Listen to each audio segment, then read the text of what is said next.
So this is just a public service announcement that black women athletes, black women in general, but just because we're just getting out of Olympic season, we're going to talk about that black women athletes do not need your approval. We're going to talk about Simone Biles, Sydney McLaughlin, and Sha'carri Richardson, starting off with Sha'carri Richardson. Sha'carri Richardson, was supposed to go to the Olympics for track. She was disqualified because she did have weed in her system. She said she was grieving the loss of her mother and she was smoking some weed. If you know me, you know that I'm a follower of rules. As unfortunate as the situation is, because the rules are rules, she is not able to compete because she had the weed in her system. Sha'carri, we're still behind you. We're looking forward to seeing you in Paris 2024. It's not the end of the world. Now, at this Prefontaine Classic, I believe it was last week, she came in last place. She had a time of over 11 seconds. And people were just dragging her, talking about how, she was just 15 seconds of fame, how she won't be running anymore, and how basically she was washed up. And here's the thing. She's 21 years old.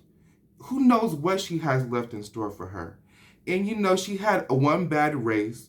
Who knows what's going to happen, especially in the 3 years till she runs again in Paris. We're still behind you.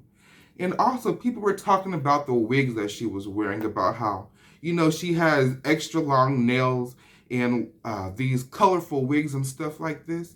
This is stuff that she's paying for. It's not coming out of our tax dollars.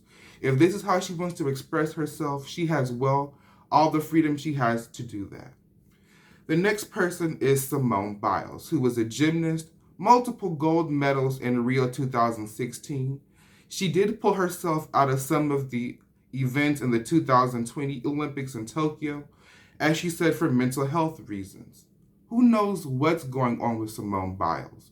One, can you do a handstand? Can you stand on one foot and balance yourself? I know that I have issues with that, so I'm in no place to talk about what Simone should or should not be doing or disqualifying herself.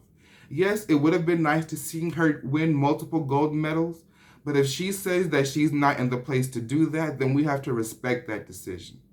And the last one is Sydney McLaughlin, who is a world record Olympian gold medal winner for hurdles.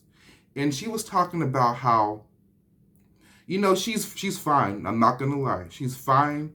And she just happens to be light-skinned. She's not fine because she's light-skinned. She's just fine in general. About how, because of the way she looked, people thought that she didn't deserve to be where she's at.